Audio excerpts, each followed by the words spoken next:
¿Por qué cada vez es más difícil comprar o alquilar una vivienda? ¿Son realmente los propietarios, los fondos de inversión o los especuladores los culpables? Hoy vamos a analizar el problema desde otro punto de vista. Bienvenidos a la parte económica. Lo primero, quiero pedir disculpas por haber tardado tanto en grabar vídeo, ya que he estado de exámenes en la universidad y se me ha sido un poquito complicado compaginarlo con el trabajo y demás. Pero ahora entramos en verano y empezamos así una dinámica de vídeos.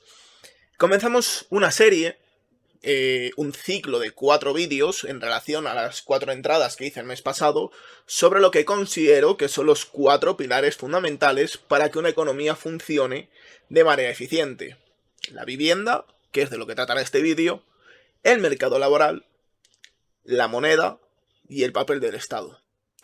A lo largo de esta serie analizaremos estos temas desde la perspectiva, como indicaba en el blog, de la Escuela Austriaca de Economía, a la cual digamos que me identifico porque soy seguidor de ella, estoy de acuerdo con muchas cosas que propone, intentando entender no qué nos gustaría que ocurriese con la vivienda, sino cuáles son los incentivos y mecanismos que explican por qué ocurren las cosas. No se trata de defender una ideología, esto quiero dejarlo claro, sino de entender cómo funcionan los incentivos económicos, cómo funciona el mundo, y cómo lo vemos los seguidores de la Escuela Austriaca de Economía. Vamos a empezar por lo que yo considero que es el error más común al hablar de vivienda. La mayoría de los debates giran alrededor al precio, pero el precio es un síntoma, no la enfermedad. Centrarse en eso sería como tratar la fiebre, y no el virus. Con la vivienda ocurre algo parecido. Los precios altos son una señal. Igual que nos preguntamos qué hace subir la fiebre y no cómo bajarla, nos tenemos que preguntar qué hace subir el precio. En la entrada del blog, en el primer punto, era la importancia del precio como información. Empecemos por ahí. ¿Para qué sirven los precios? Desde el punto de vista económico, el precio es mucho más que el coste. Es información. Y para entenderlo, quiero poner un ejemplo. Imaginemos que mañana hay una mala cosecha y reduce drásticamente la producción de aceite de oliva. Como hay menos aceite disponible, los precios comienzan a subir. A primera vista, mucha gente podría pensar que eso es algo negativo.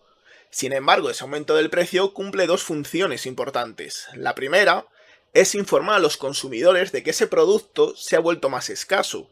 Como consecuencia, algunas personas reducirán su consumo o buscarán alternativas. La segunda es informar a los productores de que existe una oportunidad.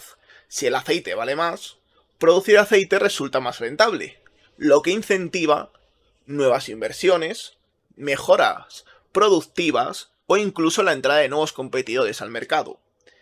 Sin necesidad de que nadie dé órdenes, millones de personas ajustan su comportamiento con una simple señal: el precio. Ahora traslademos esa lógica al mercado de la vivienda. Cuando los alquileres suben de forma persistente en una ciudad, el precio está enviando un mensaje. Nos está diciendo que hay más personas buscando vivienda de las que el mercado es capaz de ofrecer en ese momento. Es importante entender que el precio no crea el problema. El precio simplemente revela que el problema está existiendo. Si en una ciudad hay 100.000 personas buscando vivienda, ya sea para comprar o para alquiler, y solo existen 80.000 viviendas, la escasez está ahí. Y el precio refleja esa escasez.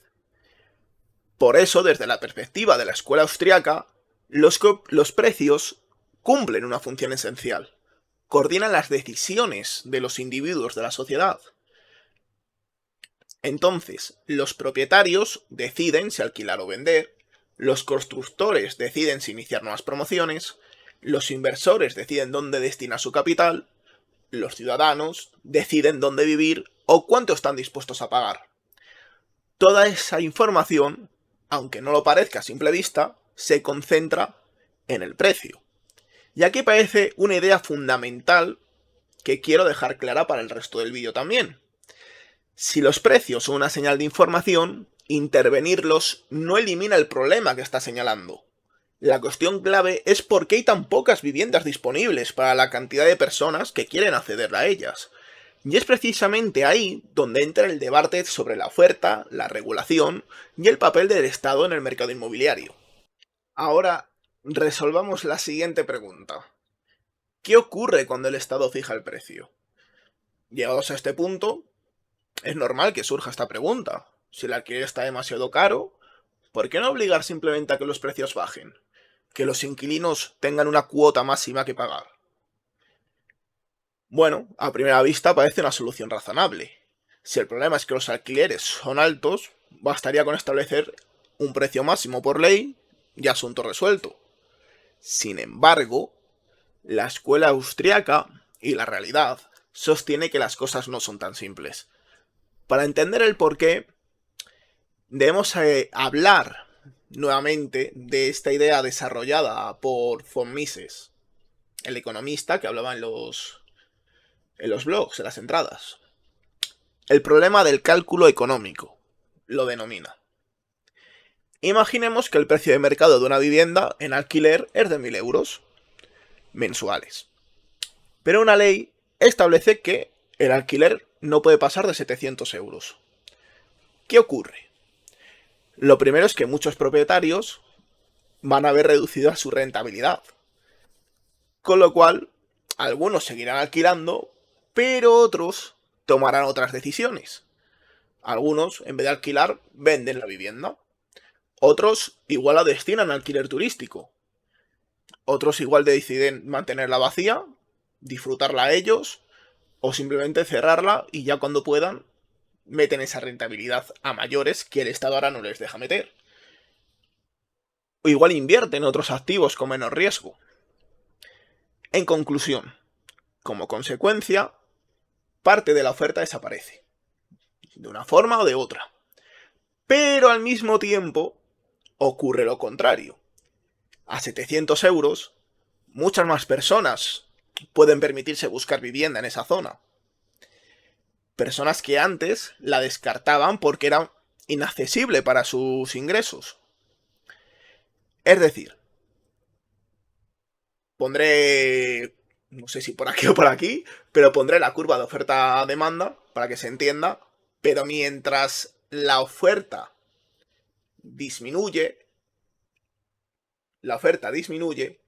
la demanda aumenta, con lo cual hay más demanda que oferta.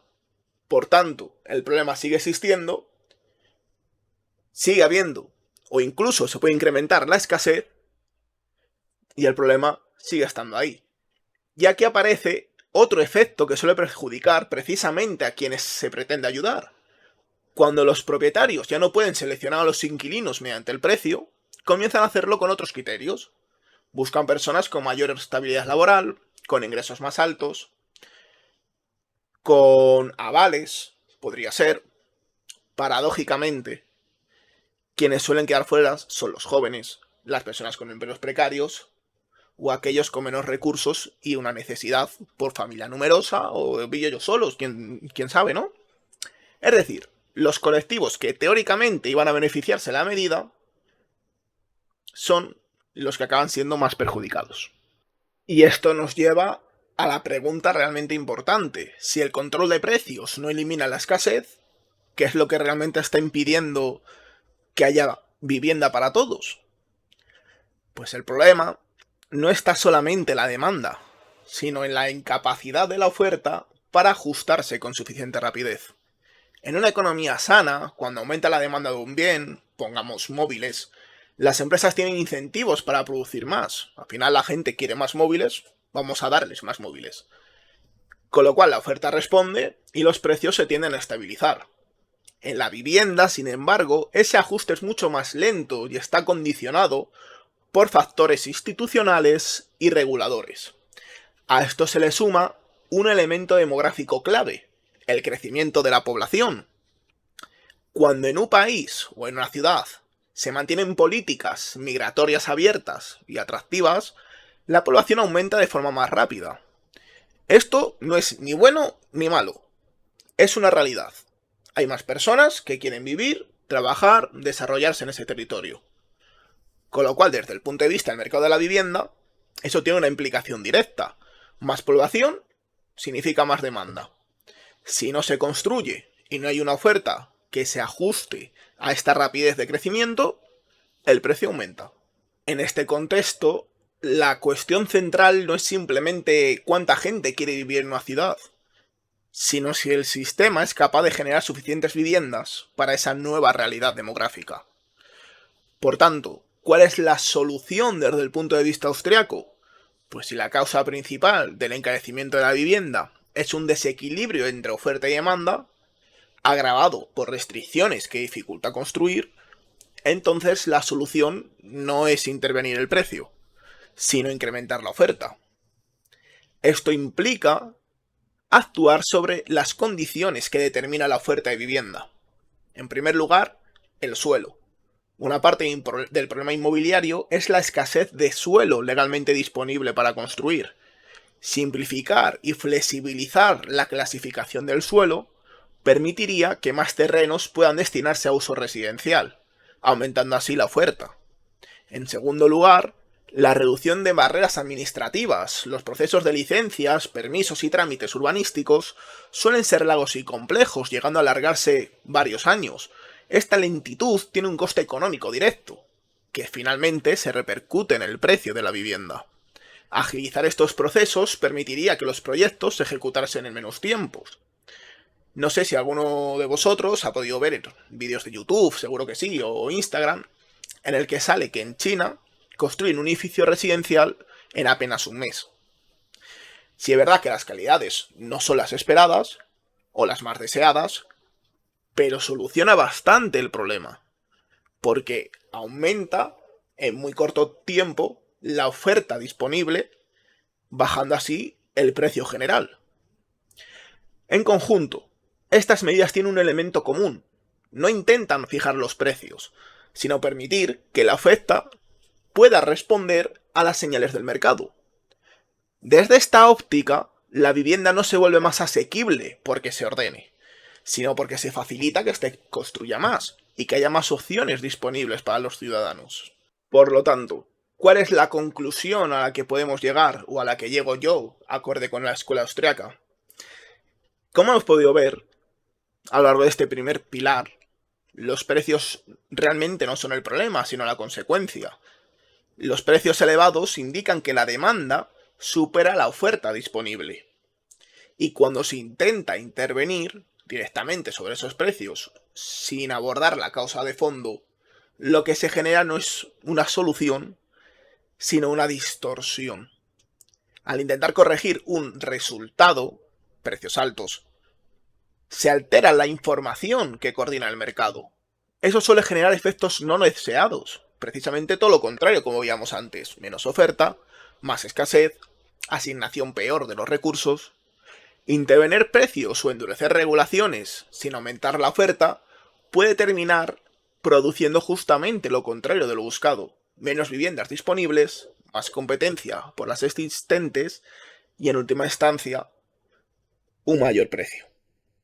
Y con esto finalizamos el primer pilar de los 4. En el próximo vídeo analizaremos el mercado laboral y veremos por qué los salarios, al igual que los precios de la vivienda, no son simplemente cifras que podemos subir, bajar, sino que es el resultado de un proceso de coordinación entre millones de decisiones individuales. Esto lo explicaba Mises en su tratado económico La acción humana. Y hasta aquí el vídeo de hoy. Muchísimas gracias por llegar hasta aquí y nos vemos en el próximo vídeo de la parte económica.